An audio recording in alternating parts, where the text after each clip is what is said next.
அனைவருக்கும் வணக்கம். Welcome to Thillai Sugan channel. Evening பூ பறிக்கலான்னு சொல்லிட்டு வந்தாங்க. கிட்டத்தட்ட ஒரு 1 மந்த்துக்கு மேலேயே ஆகுது. இந்த மழையில் பூ பறிக்கவே இல்லை. அதுவும் பார்த்திங்கன்னா கொஞ்சம் கட் பண்ணி விட்டுருந்தேன். அப்புறம் புதுசாக துளுத்ததில் நல்ல இலை புதுசாக துளிர் விடும் இந்த மழையில். அதில் கொஞ்சம் பூ பூத்துருந்துச்சு. மற்றபடி நிறையெல்லாம் ஒன்றும் பூக்கலை. சரி, இப்போ கொஞ்சம் மழை குறைஞ்சிருச்சுன்னு சொல்லிட்டு பூவை நம்ம வேஸ்ட் பண்ண வேணான்னு சொல்லி இன்றைக்கி எப்படியோ பறிச்சிட்டேன். பூவை பசங்க வர்றதுக்குள்ளே கட்டி வச்சுட்டேன்னா நான் வச்சுப்பேன், இல்லைன்னா பசங்களுக்கு கூட நான் வச்சு விடுவேன். இது ஈவினிங்கில் வைக்கும்போது தான் இந்த பூ நல்ல வாசனையாக நல்லா சூப்பராக இருக்கும் அடுத்த நாள் வைக்கிறத விட.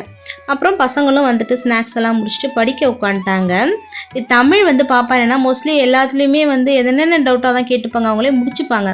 இது என்னென்னா சின்ன ஒரு ஃபில்லப், இது சின்னரா வருமா பெரியரா வருமா, 2 சுழினா 3 சுழினா அது வருமா, அடுத்தது சின்னலா பெரியலா, இந்த மாதிரியான மிஸ்ஸிங் லெட்டர்ஸ். இது பாப்பாவுக்கு கொஞ்சம் கஷ்டம். இப்போ உள்ள சிபிஎஸ்சி மெட்ரிகுலேஷன்லாம் கொஞ்சம் இதுக்கெல்லாம் கொஞ்சம் அவங்களுக்கு டஃப்பாக இருக்குது. ஏன்னா நம்மலாம் எல்லாமே தமிழ் லெட்டரில் படித்தோம், நமக்கு ஈஸியாக இருக்கும். இப்போ அவங்க ஒரு சப்ஜெக்ட் தானே தமிழ், அதனால் அவங்களுக்கு அதான் டஃப்பு. ஆனால் தமிழில் நல்லா படிப்பாங்க, நல்லா மார்க் எடுத்துருவாங்க. அதை பாப்பா என்னென்னா இன்றைக்கி ரொம்ப டஃப்பான பார்த்து தான் பார்க்க போகிறோம், ரொம்ப கஷ்டமாக இருக்கும் உங்களுக்கு அப்படின்ட்டு ஃபஸ்ட்டு சொல்லி கொடுங்கன்னுச்சு. அப்புறம் வேண்டாமா நான் பார்த்துக்கிறேன், உங்களுக்கு ரொம்ப கஷ்டமாக இருக்கும் அப்படின்னு எனக்கு சிரிப்பு வந்தது. தமிழில் போய் நமக்கு என்ன கஷ்டம் இருக்க போகுது, எதுவாக இருந்தாலும் நம்ம தமிழில் நம்ம தெரியாமல் இருக்க போகிறதில்ல அப்படின்னு சொல்லிட்டு மனசுலேயே நான் சிரிச்சுட்டு, சரிம்மா என்ன அவ்வளோ டஃப்பான பார்ட்டுன்னு பார்ப்போம் காமி அப்படின்னா இதுதான். எனக்கு சிரிப்பு வந்தது. ஏன்னா நமக்கு தெரியுமா தெரியாதாங்கிறத இப்போ உள்ள பிள்ளைங்க அவங்களே முடிவு பண்ணிக்கிறாங்க பாருங்கள். அதை முடிச்சுட்டு இது மேக்ஸ் ஒரு ஆக்டிவிட்டி இது பண்ணிட்டு போகணும். இந்த கிளேவை வச்சு மேட்ச் பாக்ஸ் வச்சு பண்ணணும். அவங்க அப்பாவும் பாப்பாவும் சேர்ந்து பண்ணாங்க. என்னென்னா நிறைய விஷயம் அவங்க அப்பாவுக்கு மட்டும் தெரியாதுன்னு சொல்ல மாட்டோம். ஏன்னா அவங்க அப்பா ஸ்கூலுக்கு போயிட்டுருக்காங்க, ஒர்க் பண்ணிகிட்ருக்காங்க, நான் வீட்டில் தானே இருக்கேன். அதனால் அப்படி ஒரு தாட் அவங்களுக்கு பாருங்கள். நம்ம அவங்களுக்காக அவங்கள பார்த்துக்கணும், அவங்களுக்கு நம்ம செய்கிறது எதுவுமே குறை இல்லாமல் செய்யணும் அப்படின்னு சொல்லிட்டு நம்ம அவங்க கூட இருந்து பார்த்துக்கணும் அப்படின்னு சொல்லி இருக்கோம். இன்னும் வளர வளர என்னென்ன கேட்பாங்கன்னு தெரியல. அப்படிதாங்க அது. நம்ம என்ன தான் எல்லாம் தெரிஞ்சிருந்தாலும் நம்ம வீட்டில் சமையல் பார்த்துக்கிட்டு வீட்டை பார்த்துட்டு அவங்கள பார்த்துட்டு இருந்தோன்னா நம்மளுக்கு தெரியுமா தெரியாதா அப்படிங்கிற ஒரு டவுட் உங்களுக்கு இருக்குது. அதுக்கு ஒரு உதாரணம் இது. அப்புறம் நான் சொல்லி தந்ததும் இன்னும் பார்த்தீங்கன்னா நிறைய மிஸ்டேக்ஸ் நான் அவங்களோட கிளாஸ் ஒர்க் நோட்லாம் சொல்லி கொடுக்கும்போது நிறைய மிஸ்டேக் கண்டுபிடிச்சி போய் சொல்லுவேன். கரெக்ஷன் பண்ணியிருப்பாங்க, நிறைய மிஸ்டேக்ஸ் இருக்கும். பயப்படவே பயப்படாதம்மா, இது கவனக்குறைவாக செஞ்சுருப்பாங்க, தெரியாமலாம் இல்லை, கண்டிப்பாக இதை நீ சொல்லணும், அப்போ தான் நெக்ஸ்ட் டைம் இதுவாக இருக்கும். இந்த மிஸ்டேக்கோட சில பிள்ளைங்க தெரியாமல் படிச்சிருவாங்க. நிறைய டைம் நான் இது பண்ணியிருக்கேன். பாப்பாவும் போய் ஸ்கூலில் சொல்லியிருக்கு, ரொம்ப தேங்க்ஸ்டா அப்படின்னு மேம் சொல்லுவாங்க. அப்புறம் அப்போ வீட்டுக்கு சொல்லும், எங்கள் மேமே மிஸ்டேக்காக பண்ணுறாங்கம்மா, நீங்கள் கரெக்டாக அதை கண்டுபிடிச்சி சொல்லிடுறீங்க, எங்கள் ஸ்கூலுக்கு வந்துருங்க அப்படின்னு சொல்லுவாங்க. அது ஒரு டைமு. சில டைம் இப்படி சொல்லுவாங்க. நெக்ஸ்ட்டு பார்த்தீங்கன்னா இட்லி டெய்லி ஒரே மாதிரி தான் செய்கிறோம். தட்டு இட்லி ஒரு நாள் செஞ்சு கொடுங்கன்னாங்க. சரி, ஒரு டைம் ஃபஸ்ட்டு செய்வோம், அப்புறம் நல்லா இருந்துச்சுன்னா நிறைய செய்வோம்னு சொல்லிட்டு ஒரே ஒரு பிளேட் இட்லி நான் செஞ்சு கொடுத்தேன். சூப்பராகவே வந்துச்சு. வாழை இலையில் கொஞ்சம் நெய் தடவிட்டு அதில் இட்லி மாவு கொஞ்சம் தோசை மாவு பார்த்துக்கு தண்ணியாக இருந்தால் ரொம்ப சாஃப்டாக வருது. அதில் நான் ஊற்றி கொடுத்தேன். ரொம்ப சாஃப்டாக சூப்பராக இருந்துச்சு. பசங்களுக்கு ரொம்ப பிடிச்சிது. இன்னும் கொஞ்சம் பெரிய தட்டாக இருந்தால் இன்னுமே நல்லாயிருக்கும். கொஞ்சம் சின்ன பிளேட்டில் தான் நான் ஊற்றிருந்தேன். எவ்வளோ சூப்பராக வந்திருக்குது பாருங்கள். இதை ரொம்ப ஆசை அவங்களுக்கு சாப்பிட்றதுக்கு. அதே தான் நம்ம டெய்லி ஒரே இட்லியாக இருந்தாலும் ஒரே மாதிரியாக செஞ்சு கொடுத்தோன்னா அவங்களுக்கு போர் அடிச்சிருது. அதே நம்ம அதை இட்லியவே கொஞ்சம் ஏதாவது சேஞ்ச் பண்ணி கொடுத்தோன்னா அவங்களுக்கு அது ஒரு டிஃப்ரெண்ட்டாக இருக்குது. ரொம்ப விரும்பி சாப்பிட்றாங்க. அப்புறம் இந்த ஒரு இட்லியில் பிரித்து 2 பேருக்குமே கொடுத்தேன். அதை இட்லியில் சட்னி தொட்டெல்லாம் அவங்க சாப்பிடலை.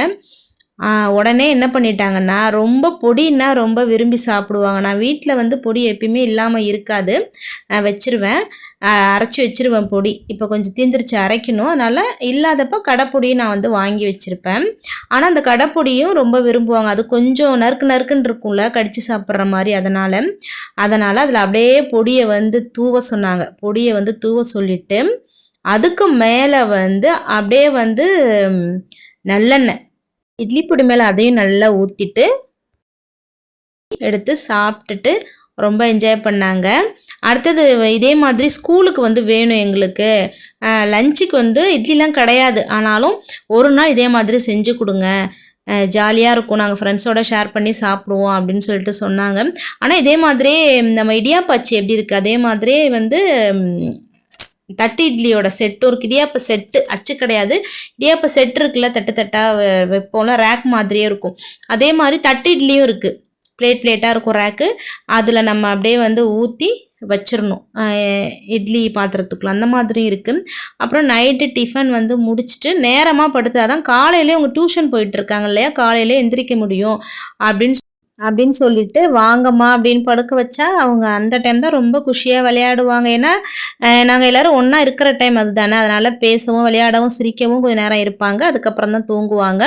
நெக்ஸ்ட் இது வந்து ஒரு ஷூ ரேக் தான் நான் வந்து ஆர்டர் பண்ணியிருந்தேன். பழைய செப்பல் ரேக் இருந்துச்சு, ரொம்ப துருவாயிடுச்சு. அதுவும் பார்த்திங்கன்னா ஒரு அப்போவே வந்து 500-600 இருந்துச்சு, துருவாயிடுச்சு இந்த மழை சாரலில் பட்டு செப்பல் பற்ற மாட்டேங்குது. ஏன்னா 2 ஷூ இருக்குது, பசங்களுக்கு வந்து ஒயிட்டும் இருக்குது, 2 ஜோடி இருக்குது. அப்புறம் டெய்லி வந்து கிராக்ஸ் இருக்குது, ஒயிட் யூனிஃபார்முக்கு ஒயிட் ஷூ, அப்புறம் அவங்க அப்பாவுக்கும் செப்பல் தனியாக ஷூ தனியாக இருக்குது. அதனால் பார்த்திங்கன்னா பற்ற மாட்டேங்குது. அடுத்தது அது ரொம்ப துரு பிடிச்சிருது. அதனால் இது வந்து அதுக்குள்ளேயும் கொஞ்சம் இந்த மழை டைமில் பார்த்திங்கன்னா ஏதாவது போயிடுமோ எனக்கு பயம், நம்ம வெளியில் தான் வச்சுருக்கோம், அதனால் ஒரு பயம். இது கொஞ்சம் ஹைட்டாக வச்சுக்கலான்னு சொல்லிட்டு இது வந்து நான் வந்து ஆர்டர் பண்ணியிருந்தேன். இது வந்து தனித்தனியாக தான் வருது, நம்ம தான் அதை வந்து அரேஞ்ச் பண்ணணும். அதில் வந்து நமக்கு கொடுத்துருப்பாங்க, மாடல் வந்து கொடுத்துருப்பாங்க. அப்படி இல்லைன்னா நம்ம ஆர்டர் பண்ணோம் இல்லையா, பார்த்துக்கலாம். நான் வந்து மீஷோவில் தான் வந்து ஆர்டர் பண்ணியிருந்தேன். ரொம்ப சீப் அண்ட் பெஸ்ட்டாகவும் இருக்குது. இது வந்து இந்த பிளாஸ்டிக் தான், ஆனால் அந்த நம்ம வச்சுருந்தது வந்து இரும்பில் இருக்கிறது, அது ரொம்ப துருவாயிடுச்சு. இது சீப்பாகவும் இருக்குது, நமக்கு நிறையவும் வச்சுக்கலாம், நல்ல யூஸ்ஃபுல்லாக இருக்குது. அதை விட இது ரொம்ப யூஸ்ஃபுல்லாக இருக்குது. அதை தான் நாங்கள் வந்து செட் பண்ணிகிட்டு இருந்தோம். செட் பண்ணிவிட்டு இப்போ பாப்பா எடுத்துகிட்டு போயிட்டு உள்ள ரேக்கில் உள்ளதை எல்லாமே வந்து இப்போது அடுக்கி வச்சு வைக்க போகிறாங்க. இப்போ பாப்பா தான் நான் எடுத்துகிட்டு போய் அரேஞ்ச் பண்ணி வைக்கிறேம்மா செப்பல்லாம் அப்படின்னு சொல்லிட்டு எடுத்துகிட்டு இருந்துச்சு. இப்போ ஃபுல்லாக ஃபிட் பண்ணியாச்சுங்க. அப்படியே எடுத்துகிட்டு போய் நம்ம வெளியில் வச்சு நம்ம ஒன்று ஒன்றா வந்து அரேஞ்ச் பண்ணலான்னு சொல்லி பாப்பா எடுத்துகிட்டு வந்துச்சு. அது பார்த்திங்கன்னா ஒரு ரைட்டிங் டேபிள் யூஸ் பண்ணாது இருக்குது, அது மேலே தான் வச்சுருக்கேன். ஏன்னா தரை வந்து இருக்கிறது கொஞ்சம் சரியில்லை, ஏன்னா ஏதாவது பூச்சிப்பொட்டு அதிகமாக வருது மழை டைமில், வீட்டை சுற்றி தண்ணி தான் நிற்கிது. இன்னொன்று என்னென்னா நான் வெளியில் கழுவி விடுவேன், அப்போ தண்ணி படப்பட ரொம்ப வந்து ஒரு மாதிரி ஆயிடுன்றதுனால அந்த குட்டி டேபிள் இருக்குது, அதை போட்டு அது மேலே ஹைட்டாக நான் வந்து வச்சுட்டேன் சேஃப்டியாக. ஷூ தான் நமக்கு பயம், ஒயிட் ஷூலாம் கிராக்ஸ்லாம் இருக்குது, ஷூக்குள்ளே ஏதாவது போயிடும்னு சொல்லிட்டு பயமும். மோஸ்ட்லி பூச்சி போட்டுக்கு தாங்க பயமாக இருக்குது. இதுதான் வரும்னு கிடையாது, எல்லா வகையான இதுவுமே வருது இங்கே, எல்லா வகையான பூச்சி போட்டுமே இங்கே வரும். அட்டையில் ஆரம்பித்து எல்லாமே வரும், இதுதான் வரும் இதுதான் வரும்னு சொல்லவே முடியாது.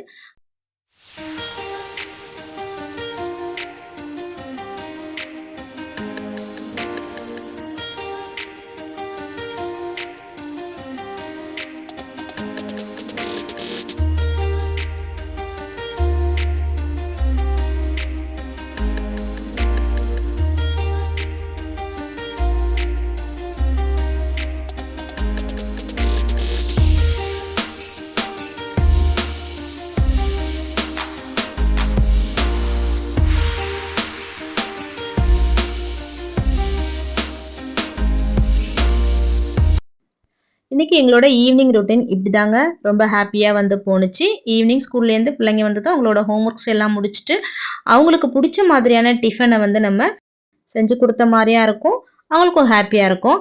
இதே மாதிரி உங்களோட கிட்ஸோடையும் ஹாப்பியாக வந்து ஒவ்வொரு டைமையும் வந்து ஸ்பெண்ட் பண்ணுங்கள், ரொம்ப முக்கியமானது அது. நம்மளோட வீடியோ ஃபஸ்ட் டைம் பார்க்குறீங்கன்னா சப்ஸ்கிரைப் பண்ணி வச்சுட்டு பாருங்கள், லைக் பண்ணுங்கள், ஷேர் பண்ணுங்கள், கமெண்ட் பண்ணுங்கள். நெக்ஸ்ட் நல்ல வீடியோவில் மீட் பண்ணலாம். தேங்க்ஸ் ஃபார் வாட்சிங். Thank you so much.